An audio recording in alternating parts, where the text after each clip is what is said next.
student and welcome back to Pharma E class. I am Himani Singh, working as assistant professor in Smriti College of Pharmaceutical Education, Indore. So, in the previous video, we already discussed about complexation and the metal ion complex and inorganic molecular complex. So today I am going to discuss about the third type, that is inclusion complexes. So let's get started. So inclusion means that one thing is included into the another thing. So it is also known as occlusion, and it basically यहाँ पे inclusion का meaning क्या है कि एक जो molecule है वो दूसरे molecule के साथ interact हो जाएगा. So let's see what are their characteristics. So here one compound is trapped in the other cage-like crystals of the other compound. So यहाँ पे क्या है कि एक जो है compound वो दूसरे compound में attract होगा या फिर entrapped होगा, ठीक. तो जिसमें एक compound है, one compound is act as a host and other compound is act as a guest. So यहाँ पे interaction is due to suitable molecular structure. जो suitable molecular structure है उसके बेस पे ही जो वो interaction या फिर जो entrapment है वो process होगी. And prediction of complex formation is difficult. यहाँ पे prediction नहीं कर सकते हम कि ये molecule इस molecule के साथ entrap हो जाएगा. तो यहाँ पे prediction is difficult in some cases. So let's see what are the type of inclusion or occlusion complex. So first one is channel type. Channel type, as the name says, it having a channel. So यहाँ पे host जो रहेगा, जो host की तरह act करेगा, that is tabular channel. एक tabular channel जो है वो structure like रहेगा compound का, and उसमें आपके जो example रहेंगे वो रहेंगे deoxycholic acid, urea and thiourea. And guest जो molecule guest की तरह work करेगा वो क्या रहेगा, non-branched straight chain compound, that is paraffin, esters, acid and ethanol. तो यहाँ पे जैसे नाम अभी आप एग्जाम्पल में भी देखेंगे कि इसमें एग्जाम्पल है स्टार्च आयोडीन सॉल्यूशन या फिर यूरिया मिथाइल अल्फा लिपोएट. ये दो एग्जाम्पल है. यहाँ पे आपको स्ट्रक्चर दिख रहा है. This was the structure of host molecule, और ये यहाँ पे मिथाइल अल्फा लिपोइड जो है वो गेस्ट मॉलिक्यूल. मतलब एक जो है वो होस्ट करेगा या फिर एक मॉलिक्यूल एज ए होस्ट की तरह वर्क करेगा और दूसरा मॉलिक्यूल क्या है उसके अंदर इंटरैक्ट हो जाएगा, उसके अंदर इंटरैक्ट रहेगा, ठीक. तो यहाँ पे यूरिया है, यूरिया किसकी तरह वर्क करेगा, होस्ट की तरह वर्क करेगा, एंड मिथाइल अल्फा लिपोइड जो है वो किसकी तरह वर्क करेगा, लाइक अ गेस्ट, ठीक. अलग type complex applications are it separate isomers. यहाँ पे डेक्स्ट्रो लीवो ये टाइप के आइसोमर्स को वो क्या करते हैं, सेपरेट करने में और उनके एनालिसिस करने में हेल्पफुल रहते हैं. It is used in analysis of dermatological creams. जो डर्मेटोलॉजिकल क्रीम्स होती है उनकी एनालिसिस में भी it is useful. Channel type of complexes. Next one is layer type. अब यहाँ पे हमने फर्स्ट में तो देखा था चैनल फॉर्म रहता है जो होस्ट की तरह वर्क करता है, बट लेयर में जो है लेयर विद गैप्स के जो लेयर रहेंगी, आप एक मॉलिक्यूल की लेयर रहेंगी बट उनमें क्या रहेगा, गैप्स रहेंगे. तो वो गैप्स में ही आपका इंटरैक्ट होगा गेस्ट मॉलिक्यूल. तो उसका एग्जाम्पल है जो लेयर है उनमें जो गैप रहता है like clays and bentonite, and the guest molecule उस गैप्स में इंटरैक्ट होंगे, जिसमें एग्जाम्पल है हाइड्रोकार्बन्स, अल्कोहल एंड ग्लाइकॉल. ये यूज होते हैं एज अ कैटलिस्ट. तो यहाँ पे ये एग्जाम्पल है, यहाँ पे ये एग्जाम्पल दिख रहा है आपको, यहाँ पे एक स्ट्रक्चर दिख रहा है आपको जिसमें यहाँ पे ये लेयर है, दैट इज लेयर, और यहाँ पे क्या है, ये गैप्स है, इनके बीच में गैप्स है. तो ये मॉलिक्यूल जो है वो गैस का मॉलिक्यूल इसके अंदर इंटरैक्ट हो जाएगा. द नेक्स्ट वन, और इसकी एप्लीकेशन जो है वो it is used in catalyst. Next one is clathrates. Clathrates basically क्या होता है, cage like structure. You have seen cages. तो केजेस के जो मॉलिक्यूल रहेगा वो इसमें एक मॉलिक्यूल क्या रहेगा, केजेस की तरह रहेगा, और दूसरा उस केज में आके इंटरैक्ट हो जाएगा. तो इसमें क्या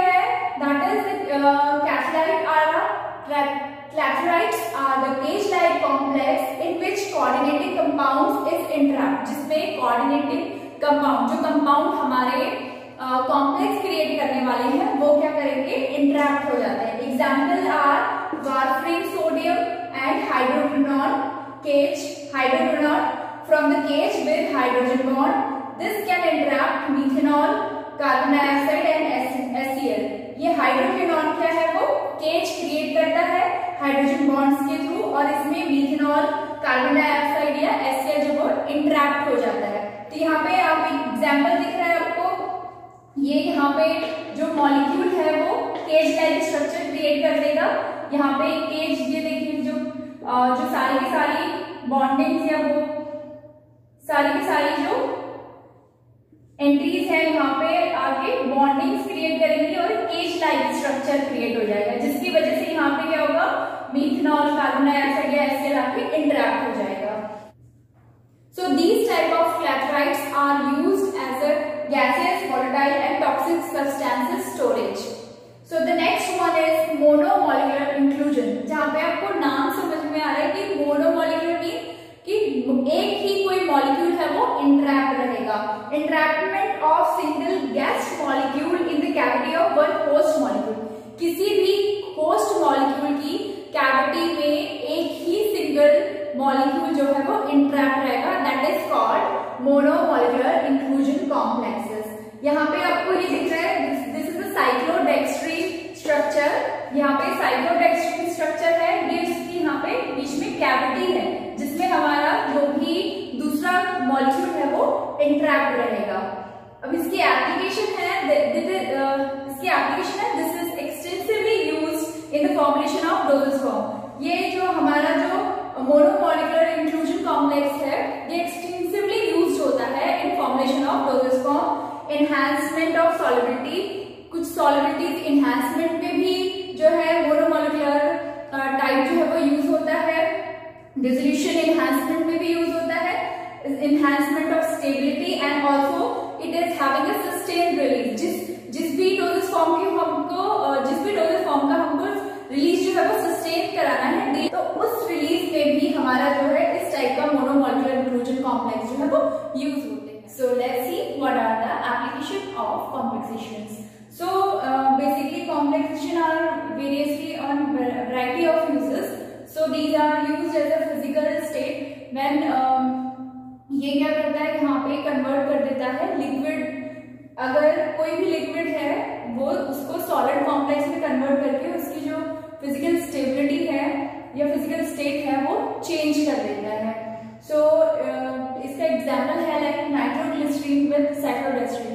जब साइक्लोडेक्स्ट्रीन के साथ हम अगर नाइट्रोग्लिसरीन को ऐड करके एक कॉम्प्लेक्स क्रिएट करते हैं तो उसमें क्या होगा, उसकी फिजिकल स्टेट जो वो एनहांस हो जाती है। इन volatility, volatile nature of some compounds are also reduced or mass disorder, ये भी एप्लीकेशन है कॉम्प्लेक्सेशन का, जिसमें एग्जांपल है iodine is complex with PVP. अगर पीवीपी का आयोडीन के साथ कॉम्प्लेक्स क्रिएट कर देते हैं तो जो ऑर्डर है वो मास हो जाती है। सॉलिड स्टेट स्टेबिलिटी, कुछ स्टेबिलिटी जो सॉलिड स्टेट होती है उनकी स्टेबिलिटी में भी ये एनहांस कर देता है। Solid state stability is enhanced by complexation, उसमें एग्जाम्पल है by beta cyclodextrin complex with vitamin A and D. अगर विटामिन ए एंड डी का साइक्लोडेक्स्ट्रीन के साथ हम इंक्लूजन जो है वो कॉम्प्लेक्स क्रिएट करते हैं तो उसकी जो स्टेबिलिटी है वो भी इंक्रीज हो जाती है।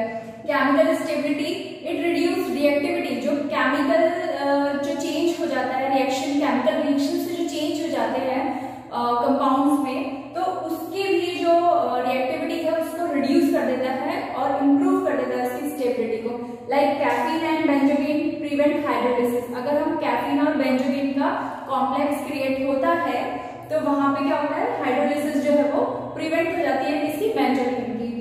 Solubility, it also improve solubility and dissolution process. इसमें क्या होता है, कैफीन, इसमें एग्जांपल है कैफीन एनहांस पावा सॉल्युबिलिटी।